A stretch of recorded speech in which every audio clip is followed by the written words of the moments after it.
नमस्कार दोस्तों, मैं हूं शेषनाथ पंडित। आप देख रहे हैं स्टिचिंग एंड टेक्निकल चैनल। आज के इस वीडियो में रेडीमेड से भी अच्छा हाफ पैंट की कटिंग और स्टिचिंग करके दिखाएंगे, सबसे अलग और आसान तरीके से।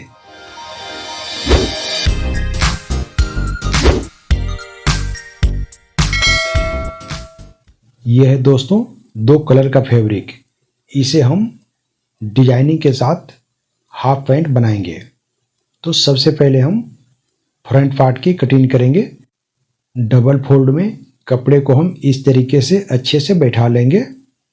उसके बाद हम ऐसे सीधा एक मार्किंग करेंगे। तो इस तरीके से आप भी सीधा मार्किंग कर लेंगे।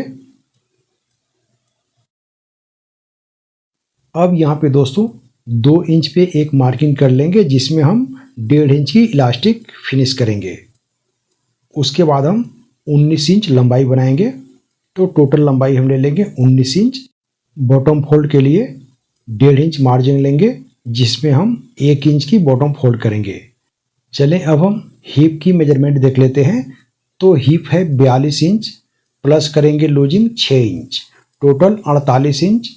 48 को हम 4.25 से भागा करेंगे तो 13.25 इंच। 13.25 इंच पे हम टोटल मार्किंग करेंगे आसन के लिए। ये बहुत ही आसान तरीका है दोस्तों। इस फार्मूले से आप सभी साइज में आसन की मार्किंग कर सकते हैं। तो इस तरीके से हम सीधा एक मार्किंग कर लेंगे आसन के लिए।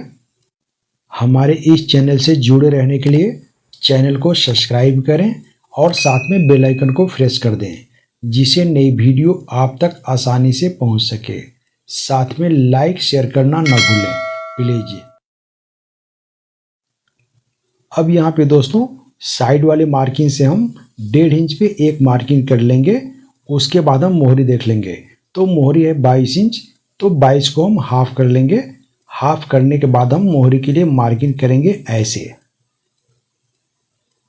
उसके बाद हम इसकी थाई देख लेते हैं। तो थाई है इसकी 28 इंच, तो 28 को हम 2 भाग करेंगे। 14 इंच पे मार्किंग करेंगे थाई के लिए। चलें अब हम कमर की मार्किंग कर लेते हैं। तो कमर है 38 इंच, लूजिंग देंगे 10 इंच, टोटल 48 इंच। तो 48 को हम 4 भाग करेंगे तो 12 इंच पे हम मार्किंग करेंगे कमर के लिए लूजिंग के साथ। ऊपर से ½ इंच डाउन कर लेंगे शेप के लिए। फिर हम ऐसे शेप देते हुए मार्किंग कर लेंगे ऐसे। अब यहाँ पे दोस्तों इलास्टिक वाले मार्किंग को भी हम 2 इंच पे ऐसे मार्किंग कर लेंगे शेप देते हुए। 1.5 इंच का हम इलास्टिक फिनिश करेंगे इसमें।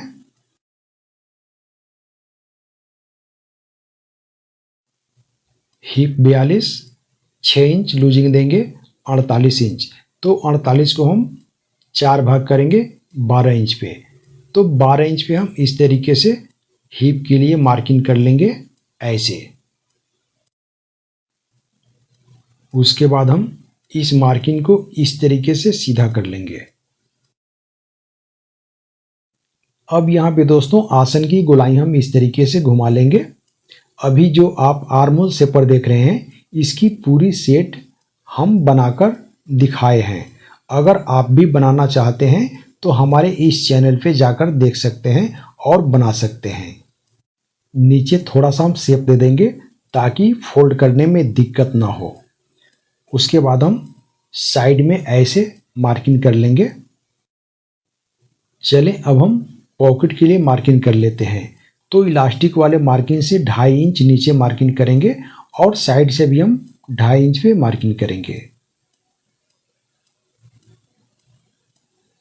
उसके बाद हम पॉकेट की ओपनिंग रखेंगे 6.25 इंच। तो हम इस तरीके से थोड़ा सा क्रॉस कर लेंगे। नीचे हम 1.25 इंच रखेंगे। उसके बाद हम इस तरीके से मार्किंग कर लेंगे। बोन पॉकेट को जीपर से हम फिनिश करेंगे। तो इस तरीके से आप मार्किंग कर सकते हैं पॉकेट के लिए। इस तरीके से फ्रंट पल्ले की मार्किंग पूरा हुआ। चले अब हम कटिंग कर लेते हैं। हमारे इस चैनल से जुड़े रहने के लिए चैनल को सब्सक्राइब करें और साथ में बेल आइकन को प्रेस कर दें, जिससे नई वीडियो आप तक आसानी से पहुंच सके। साथ में लाइक शेयर करना न भूलें प्लीज़।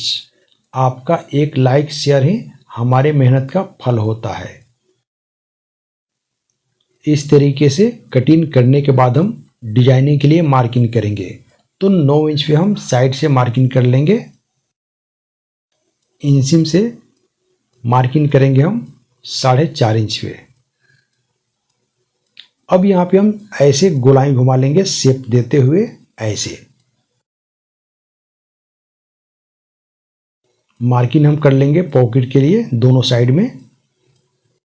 इस तरीके से फ्रंट पल्ले की कटिंग पूरा हुआ। चले अब हम बैक पल्ले की कटिंग कर लेते हैं। तो पहले कपड़े को हम अच्छे से बैठा लेंगे, उसके बाद हम फ्रंट पल्ले को ऐसे बैठा लेंगे। अब यहाँ पे दोस्तों 1 इंच पे एक मार्किंग करेंगे, उसके बाद शेप देते हुए ऐसे हम सीधा मार्किंग कर लेंगे। अब यहाँ पे दोस्तों फ्रंट पल्ले से बैक पल्ले को प्लस कर लेंगे 1.25 इंच। यहाँ भी हम 1.25 इंच प्लस करेंगे। उसके बाद हम दोनों मार्किंग को सीधा कर लेंगे ऐसे। चलें अब हम बैक थाई की मार्किंग कर लेते हैं। तो फ्रंट पल्ले से 2.5 इंच प्लस कर लेंगे ऊपर, और नीचे हम 2 इंच प्लस करेंगे मोहरी के पास। फिर हम ऐसे मार्किंग कर लेंगे। यहाँ भी हम शेप देते हुए मार्किंग करेंगे। उसके बाद हम मोहरी वाले मार्किंग को भी सीधा कर लेंगे, यहाँ पे थोड़ा सा क्रॉस कर लेंगे।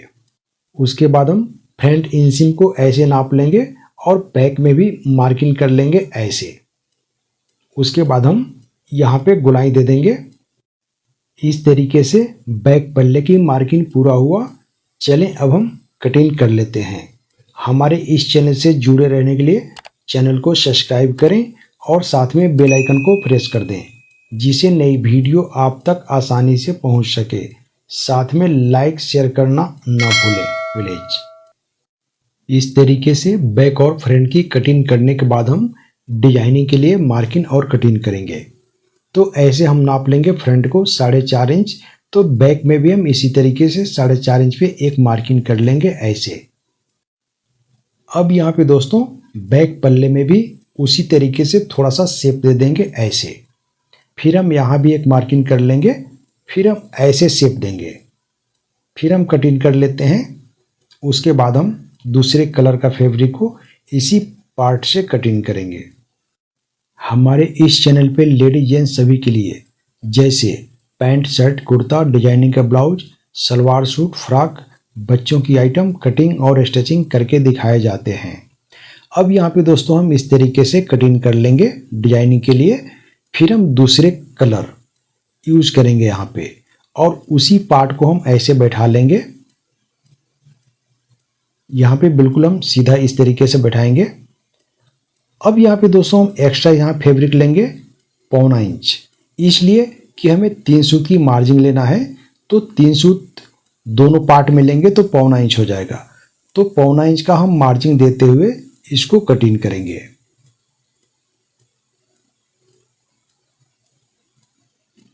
हमारे इस चैनल से जुड़े रहने के लिए चैनल को सब्सक्राइब करें और साथ में बेल आइकन को प्रेस कर दें, जिससे नई वीडियो आप तक आसानी से पहुंच सके। साथ में लाइक शेयर करना न भूलें प्लीज। अब यहाँ पे दोस्तों इस तरीके से हम 1.25 इंच की मार्जिन ले लेंगे, ताकि ज्वाइंट करने के बाद बिल्कुल परफेक्ट दोनों पल्ले आ सके। हमारे इस चैनल पे लेडीज जेंट्स सभी के लिए, जैसे पैंट शर्ट कुर्ता, डिजाइनिंग का ब्लाउज, सलवार सूट, बच्चों की आइटम कटिंग और स्टिचिंग करके दिखाए जाते हैं फार्मूले के साथ। चलें अब हम बैक और फ्रंट को बैठाकर भी देख लेते हैं कि परफेक्ट कटिंग हुआ है या नहीं। तो ऐसे हम पहले फ्रंट को बैठा लेंगे। यहाँ पे हम जितना मार्जिन दिए थे सिलाई के लिए, तो ऐसे हम 1.25 इंच नाप लेंगे। 1.25 इंच में दोनों साइड का सिलाई हो जाएगा हमारा। उसके बाद हम इस तरीके से ओवरलैप कर लेंगे ऐसे।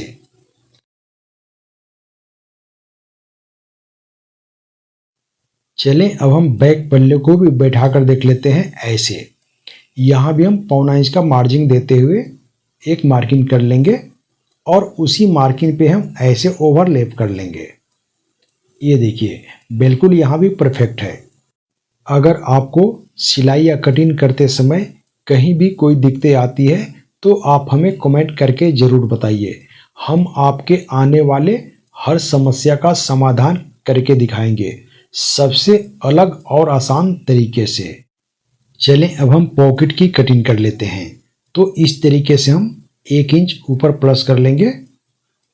उसके बाद हम ऐसे बैठा लेंगे पॉकेट को। पॉकेट की चौड़ाई रखेंगे 6.5 इंच, लंबाई रखेंगे 13 इंच। उसके बाद यहाँ पे गोलाई ऐसे घुमा देंगे। इस तरीके से पॉकेट की मार्किंग करने के बाद हम कटिंग कर लेते हैं।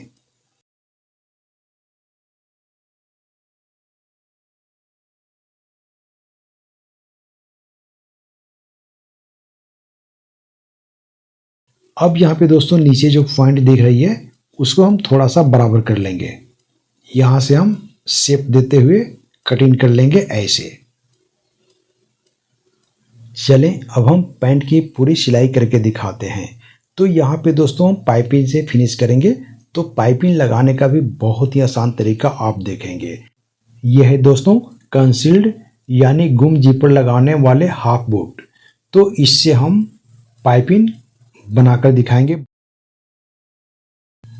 अगर आप इस तरीके से पाइपिंग बनाते हैं तो आपकी पाइपिंग बिल्कुल बराबर होगा, चौड़ा पतला उसमें नहीं होगी। तो सबसे पहले हम डोरी से फिनिश कर लेंगे पाइपिंग को। तो इस तरीके से आपको भी पहले डोरी से फिनिश कर लेना है पाइपिंग को। अगर आपको बारीक पाइपिंग बनानी है तो डोरी भी बारीक लेना होगा। फिर हम इस तरीके से डोरी के जड़ में बिल्कुल सिलाई लगाएंगे ऐसे। अब यहाँ पे दोस्तों इस तरीके से डोरी बन चुकी है। अब हम डोरी को सिंगल फैब्रिक पे अटैच करेंगे। पहले पाइपिंग को अटैच करते समय खास ध्यान दीजिएगा कि कभी भी सिलाई आप लगाइएगा तो बिल्कुल डोरी के जड़ में। अगर डोरी के जड़ में सिलाई लगाएंगे तो डोरी और पाइपिंग बिल्कुल बराबर होगी।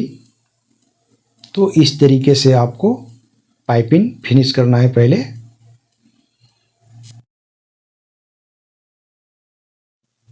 चलें अब हम दूसरे फैब्रिक को अटैच कर लेते हैं पाइपिंग के साथ।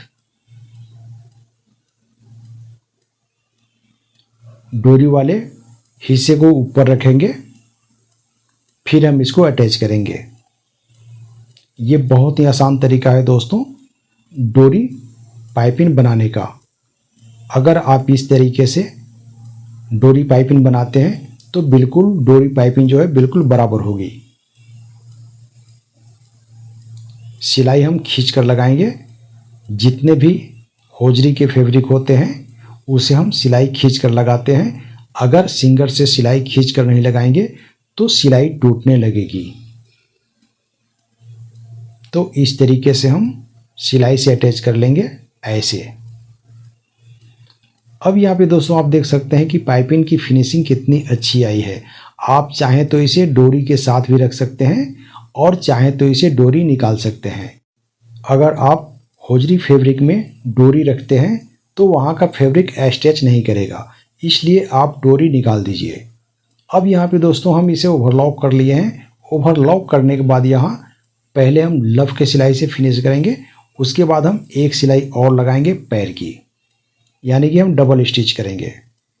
तो सिलाई कभी भी आप लगाइए तो फैब्रिक को खींचकर, जितने भी स्ट्रेचेबल कपड़ा होता है फैब्रिक होती है उसे सिलाई हम खींचकर लगाते हैं सिंगर से। अब यहाँ पे दोस्तों आप देख सकते हैं कि सिलाई बिल्कुल इसकी नहीं टूटेगी। चले अब हम इसकी पॉकेट लगा लेते हैं। तो सबसे पहले दोस्तों यहाँ जो आप मार्किंग देख रहे हैं तो मार्किंग को हम सीधे की तरफ से मार्किंग कर लेंगे ऐसे। बिल्कुल सेंटर में हम मार्किंग करेंगे। एक ही मार्किंग पे हम पॉकेट लगा लेंगे।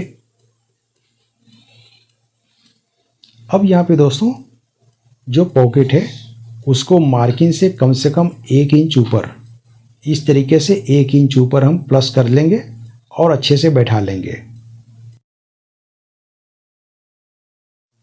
ऊपर से 1 इंच छोड़ते हुए सिलाई से हम अटैच कर लेंगे पॉकेट को ऐसे। इस तरीके से पॉकेट अटैच करने के बाद हम इसकी बोन बनाएंगे। तो बोन बनाने का बहुत ही आसान तरीका आप देखेंगे। तो यहाँ पे दोस्तों कोई सा भी आप फ्यूजिंग लगा सकते हैं, पेपर फ्यूजिंग या फैब्रिक वाली फ्यूजिंग जो हल्की वाली आती है उसको लगा सकते हैं। तो ऐसे हम मार्किंग कर लेंगे बोन में। यहाँ पे आपको जितना चौड़ा बोन बनाना है उतना ही चौड़ा आप सिलाई लगाएंगे। तो इस तरीके से हम एक पैर की बोन बनाएंगे। तो एक पैर की सिलाई से फिनिश करेंगे बोन पट्टी को।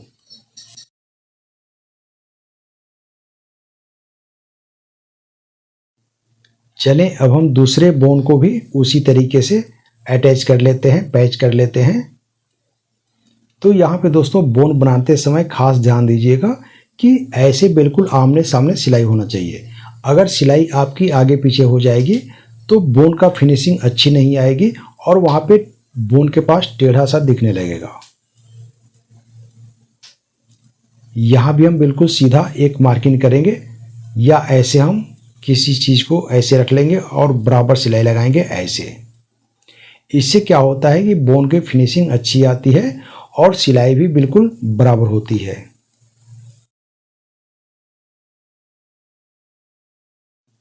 अब यहाँ पे दोस्तों आप नाप कर भी देख सकते हैं कि दोनों सिलाई की एरिया बराबर है या नहीं। अगर छोटा बड़ा है तो आप उसे बराबर कर लीजिए। फिर हम ऐसे कट लगा लेंगे। यहाँ पे दोस्तों कट लगाते समय भी ध्यान दीजिएगा कि सिलाई जो है सिलाई से 2 सूत छोड़कर। फिर हम यहाँ पे क्रॉस में कोट लगाएंगे ऐसे। जो सिलाई है तो सिलाई से कम 2 तार पहले हम कट लगाएंगे। सिलाई के जड़ तक बिल्कुल नहीं लगाना है। अगर आप सिलाई के जड़ तक कट लगाते हैं तो या तो सिलाई कट जाएगी और सिलाई नहीं कटेगी तो वहाँ से कपड़े का धागा निकलने लगेगा। तो इस तरीके से आपको यहाँ पे कट लगाना है।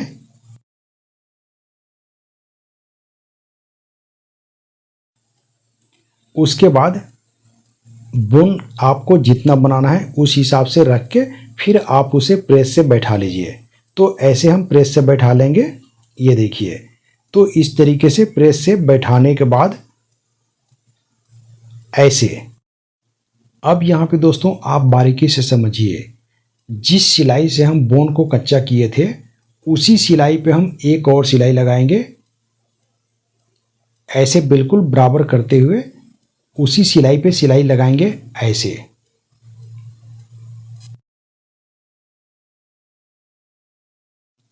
चलें अब हम दूसरे बोन पे भी उसी तरीके से सिलाई लगा लेते हैं।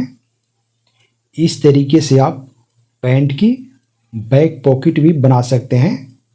हमारे इस चैनल से जुड़े रहने के लिए चैनल को सब्सक्राइब करें और साथ में बेल आइकन को प्रेस कर दें, जिससे नई वीडियो आप तक आसानी से पहुंच सके। साथ में लाइक शेयर करना ना भूलें प्लीज़। अब यहाँ पे दोस्तों बोन को हम इस तरीके से बैठाते हुए यहाँ पे हम अंदर से टाँकी लगाएंगे ऐसे। अगर आप इस तरीके से अंदर से टाँकी लगाते हैं तो वहाँ पे फिनिशिंग भी अच्छी आएगी और मजबूती भी अच्छी होगी। दोनों साइड में हम ऐसे अंदर से टाँकी लगाएंगे। पहले ऊपर से बैठा कर देख लेंगे अच्छे से, उसके बाद हम टाँकी लगाएंगे। अगर आपको सिलाई या कटिंग करते समय कहीं भी कोई दिक्कतें आती है तो आप हमें कमेंट करके बताइए। हम आपके आने वाले हर समस्या का समाधान करके दिखाएंगे सबसे अलग और आसान तरीके से। चलें अब हम जीपर अटैच कर लेते हैं। तो जीपर को हम इस तरीके से अटैच करेंगे ऐसे। यहाँ पे जीपर दिखेगा भी नहीं बाहर।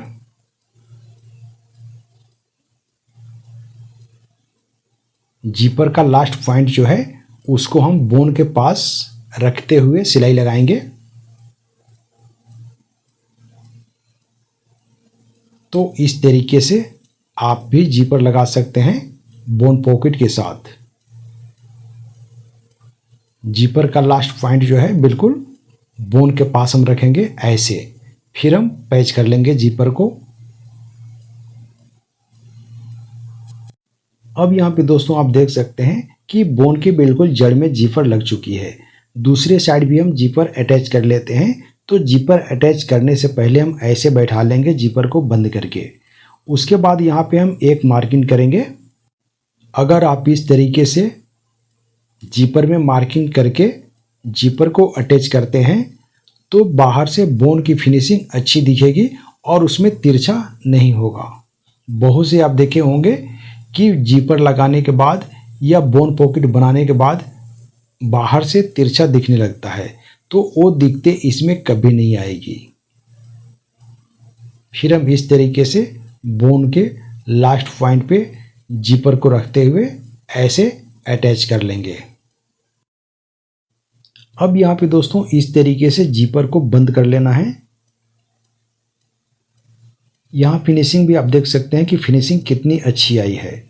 तो इस तरीके से जीपर को बंद करने के बाद हम यहाँ पे लव के सिलाई से फिनिश करेंगे। हमारे इस चैनल पे लेडीज जेंट्स सभी के लिए जैसे पैंट शर्ट कुर्ता, डिजाइनिंग का ब्लाउज, सलवार सूट, बच्चों की आइटम कटिंग और स्टिचिंग करके दिखाए जाते हैं फार्मूले के साथ, सबसे अलग और आसान तरीके से। अगर आपको सिलाई या कटिंग की ज़्यादा जानकारी चाहिए तो आप हमारे चैनल के प्लेलिस्ट या ऑल वीडियो में जाकर अपने पसंद के वीडियो देख सकते हैं।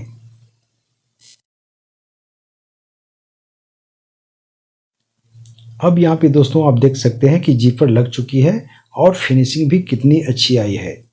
तो आप भी इस तरीके से जीपर वाले पॉकेट बनाकर जोड़ देखिए। चलें अब हम इसकी दूसरे पल्ले को अटैच कर लेते हैं। तो सबसे पहले यहाँ पे जो जाती है इसकी यानी कि बोन जो है उसको हम पक्का कर लेते हैं। तो इस तरीके से बोन को हम पक्का कर लेंगे ताकि वहाँ से फैब्रिक से धागा ना निकले।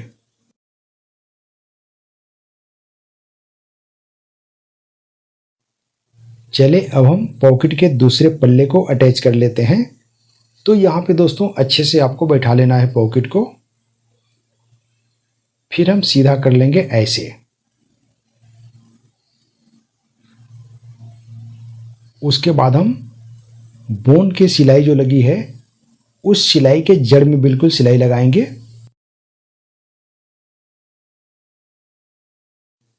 अब यहाँ पे दोस्तों आप देख सकते हैं कि पॉकेट बिल्कुल कंप्लीट हो चुकी है और फिनिशिंग भी कितनी अच्छी आई है।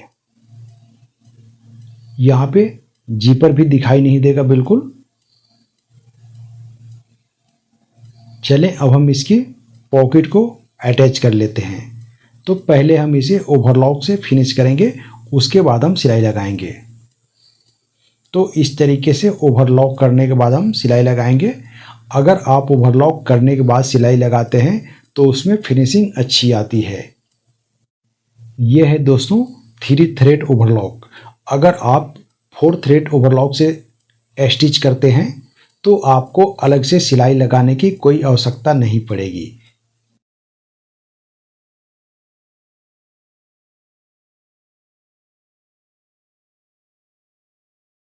इस तरीके से पॉकेट कंप्लीट हो चुकी है। चलें अब इसकी साइड अटैच कर लेते हैं। साइड ज्वाइंट करते समय पाइपिंग को मिलाकर चलेंगे। सिलाई हम बिल्कुल खींच कर लगाएंगे। अगर हम सिलाई को खींच कर नहीं लगाते हैं तो सिलाई टूटने की चांस ज़्यादा रहती है। तो कभी भी आप होजरी फैब्रिक या लेकरा फैब्रिक, स्ट्रेचबल फैब्रिक जो होता है उस पर कभी भी सिलाई आप लगाएं तो सिलाई को खींचकर।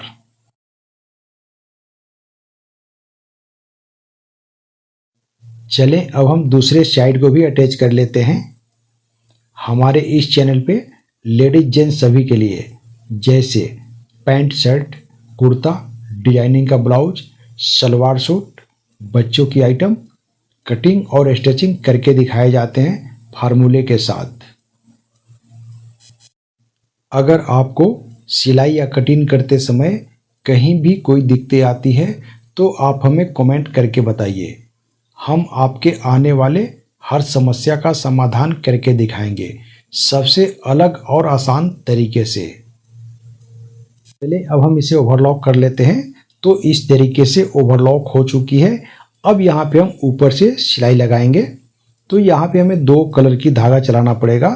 तो पहले हम जो धागा लगा हुआ है उसको हम स्टिच कर लेते हैं, सिलाई लगा लेते हैं। सिलाई या कटिंग करते समय सबसे ज़्यादा ध्यान देना होता है शेप पे, कि कहाँ पे हमें कितना शेप देकर मार्किंग करना है। सिलाई करते समय क्या देखना होता है कि किस फैब्रिक को हमें खींच कर रखना है और किस फैब्रिक को हमें लूज रखना है।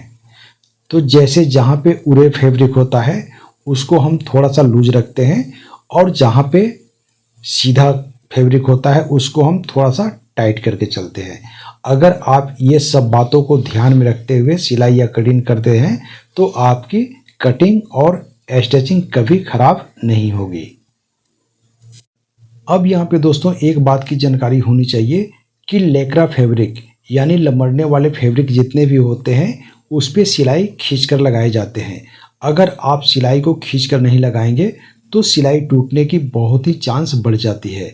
तो इसलिए कभी भी आप लेकरा फैब्रिक पे सिलाई लगाएं तो सिलाई को खींचकर।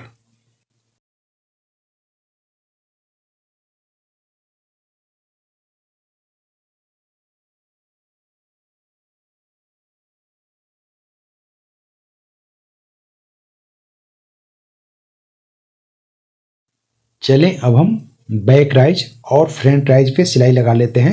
यहाँ भी हम डबल स्टिच करेंगे, डबल सिलाई लगाएंगे। अगर आपको सिलाई या कटिंग करते समय कहीं भी कोई दिक्कतें आती है तो आप हमें कमेंट करके बताइए। हम आपके आने वाले हर समस्या का समाधान करके दिखाएंगे सरल और आसान तरीके से। तो इस तरीके से सिलाई लग चुकी है। चलें अब हम इंसिम भी अटैच कर लेते हैं। तो यहाँ पे दोस्तों ओवरलॉक करने से पहले हम इंसिम पे सिलाई से अटैच करेंगे, ज्वाइंट कर लेंगे, इसलिए कि यहाँ पे हमें ज्वाइंट मिलाना है। तो ज्वाइंट मिलाने के लिए पहले हमें सिलाई से अटैच करना पड़ेगा, उसके बाद हम ओवरलॉक करेंगे। तो इस तरीके से हम अच्छे से ज्वाइंट को मिलाते हुए सिलाई कर लेंगे। चलें अब हम इंसिम पे भी डबल स्टिच कर लेते हैं। यहाँ भी सिलाई को हम खींच कर लगाएंगे ऐसे।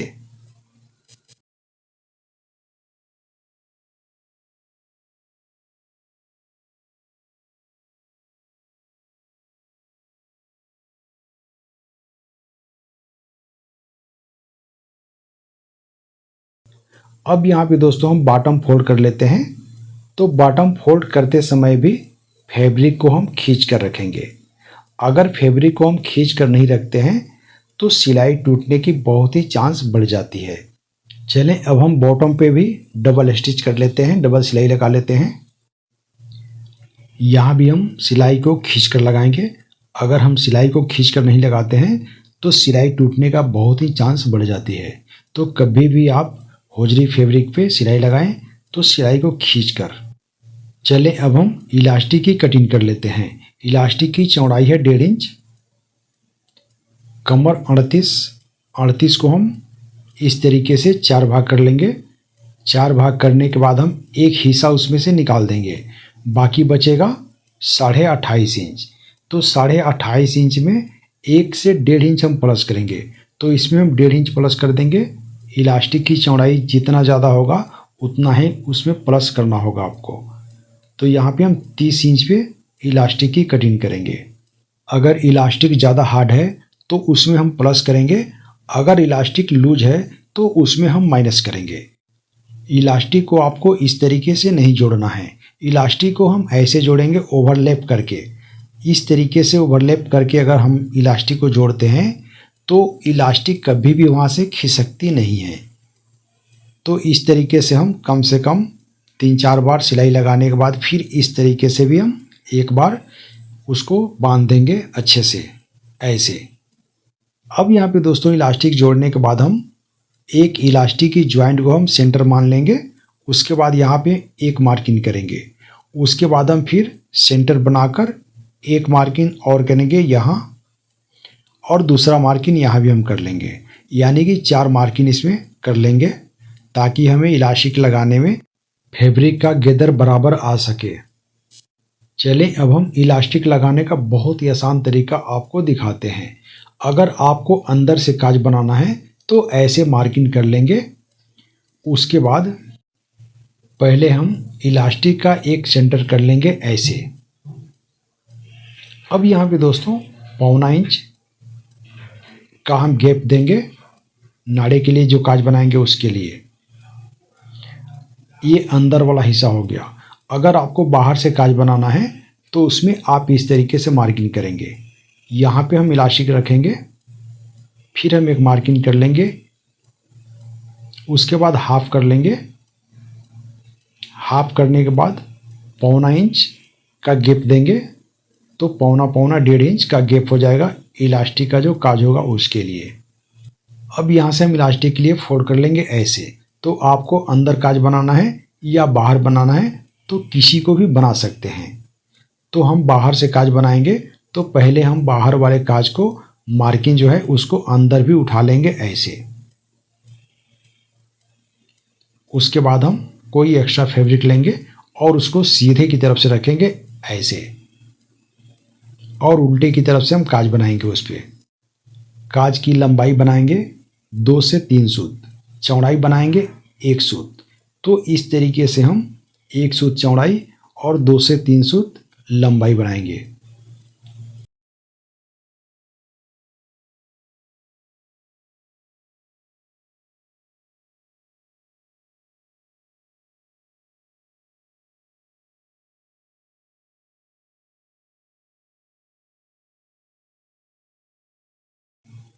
हमारे इस चैनल से जुड़े रहने के लिए चैनल को सब्सक्राइब करें और साथ में बेल आइकन को प्रेस कर दें, जिससे नई वीडियो आप तक आसानी से पहुंच सके।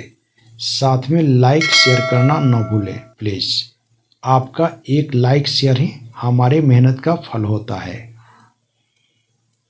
तो इस तरीके से हम काज बना लेंगे। अब यहाँ पे दोस्तों फैब्रिक को हम कट कर लेंगे ऐसे, चारों तरफ से एक्स्ट्रा फैब्रिक जो है उसको कटिंग करके निकाल देंगे। चलें अब हम काज की कटिंग कर लेते हैं।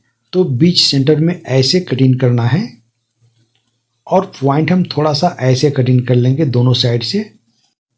अगर आपको सिलाई या कटिंग करते समय कहीं भी कोई दिक्कतें आती है तो आप हमें कमेंट करके बताइए।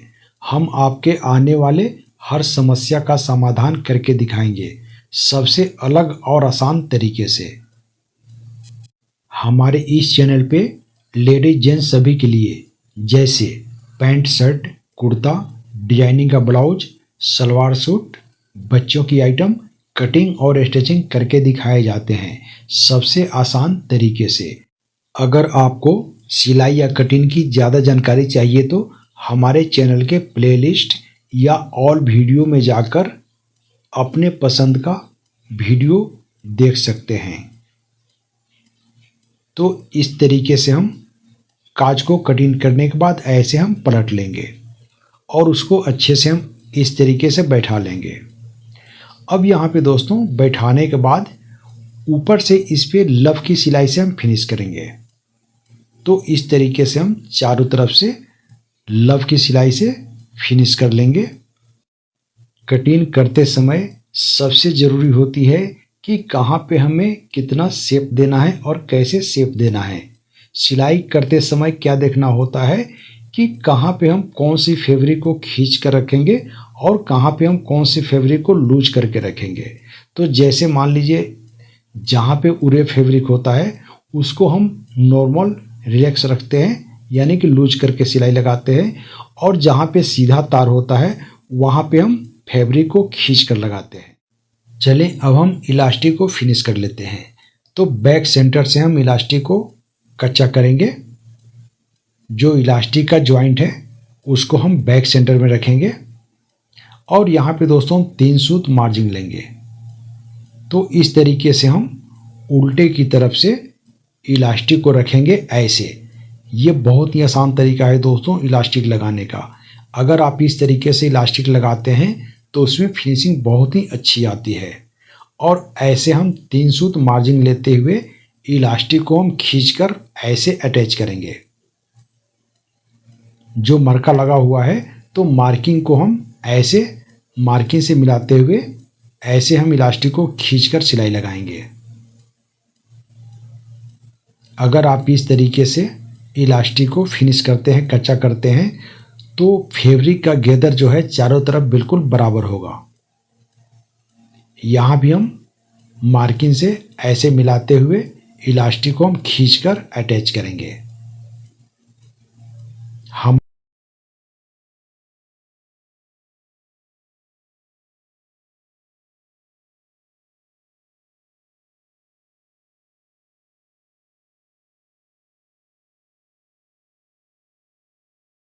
इस तरीके से इलास्टिक कच्चा करने के बाद हम पहले टांकी लगा लेंगे, उसके बाद हम पक्का करेंगे। चलें अब हम इलास्टिक पे कच्चा एक सिलाई लगा लेते हैं। तो इस तरीके से हम इलास्टिक को बैठाते हुए यहाँ पे हम कच्चा सिलाई लगाएंगे ऐसे।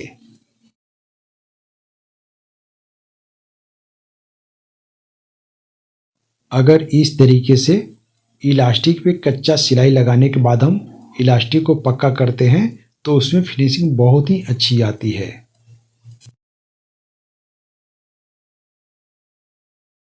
ऐसे ही हम चारों जॉइंट पे टांकी लगा लेंगे, उसके बाद हम इलास्टिक को फिनिश करेंगे, पक्का करेंगे। ये बहुत ही आसान तरीका है दोस्तों इलास्टिक लगाने का, इसमें फिनिशिंग बहुत ही अच्छी आती है। इस तरीके से आप कॉटन फैब्रिक में भी इलास्टिक लगा सकते हैं। अगर आपको इस हाफ पैंट की कटिंग और सिलाई अच्छा लगे तो आप हमें कमेंट करके ज़रूर बताइएगा प्लीज़, जिसे हम इससे भी अच्छे अच्छे वीडियो आप तक पहुंचाने की कोशिश कर सकें। इस तरीके से चारों जॉइंट पे कच्चा सिलाई लग चुकी है। अब हम इसे फिनिश कर लेते हैं। तो अब हम पक्का कर लेते हैं इलास्टिक को। इलास्टिक पक्का करते समय खास ध्यान दीजिएगा कि फैब्रिक को हम पूरा खींच कर रखेंगे। इलास्टिक को खींचने के बाद फैब्रिक को हम ऐसे अच्छे से बैठा लेंगे ताकि कहीं पे फुलनेस न आए इलास्टिक में। ऐसे आप जितना ही इलास्टिक को खींचकर सिलाई लगाएंगे उतना ही फिनिशिंग अच्छी आएगी। इलास्टिक पे लव की सिलाई थोड़ा सा मोटा लगाएंगे यहाँ पे हम, ताकि इलास्टिक अच्छे से पकड़ में आ जाए। हमारे इस चैनल पे लेडीज जेंट्स सभी के लिए जैसे पैंट शर्ट कुर्ता डिजाइनिंग का ब्लाउज सलवार सूट बच्चों की आइटम कटिंग और स्टिचिंग करके दिखाए जाते हैं सबसे आसान तरीके से। अगर आपको सिलाई या कटिंग की ज़्यादा जानकारी चाहिए तो आप हमारे चैनल के प्लेलिस्ट या ऑल वीडियो में जाकर अपने पसंद के वीडियो देख सकते हैं। अब यहाँ पे दोस्तों आप देख सकते हैं इलास्टिक की फिनिशिंग, कि इलास्टिक में फिनिशिंग कितनी अच्छी आई है। आप भी इस तरीके से इलास्टिक लगाकर एक बार ज़रूर देखिए। अब यहाँ पे दोस्तों इलास्टिक की चौड़ाई है 1.5 इंच, तो 1.5 इंच को हम 3 भाग कर लेंगे। तो हाफ इंच पे हम सिलाई लगाएंगे। तो इस तरीके से हम हाफ इंच पे सिलाई लगाएंगे। बिल्कुल सीधा सिलाई लगाने के लिए यहाँ पे कोई सा भी आप गाइड लगा सकते हैं, या तो मैग्नेट लगा लीजिए और नहीं तो टेप जो होता है टेप को भी आप चिपका सकते हैं यहाँ पे। तो हाफ इंच पे इस तरीके से गाइड लगाकर हम सिलाई लगाएंगे तो सिलाई बिल्कुल सीधा होगी। अगर आपको सिलाई या कटिंग करते समय कहीं भी कोई दिक्कतें आती है तो आप हमें कमेंट करके ज़रूर बताएं। हम आपके आने वाले हर समस्या का समाधान करके दिखाएंगे सबसे अलग और आसान तरीके से। अब यहाँ पे दोस्तों ऊपर सिलाई लग चुकी है, एक सिलाई हम और लगा लेते हैं। तो इसकी गैप हम बढ़ा लेंगे, जो हम गाइड लगाए हैं तो गाइड का गैप हम बढ़ा लेंगे। तो इस तरीके से हाफ इंच पे हम एक सिलाई और लगाएंगे। इलास्टिक को यहाँ भी हम बिल्कुल खींचकर सिलाई लगाएंगे। अगर इलास्टिक को हम खींचकर सिलाई नहीं लगाते हैं तो उसमें फिनिशिंग अच्छी नहीं आएगी। तो कभी भी आप इलास्टिक पे सिलाई लगाएं तो इलास्टिक को बिल्कुल खींचकर। अब यहाँ पे दोस्तों आप चाहें तो नाड़ा रेडीमेड भी डाल सकते हैं और चाहें तो बनाकर भी डाल सकते हैं।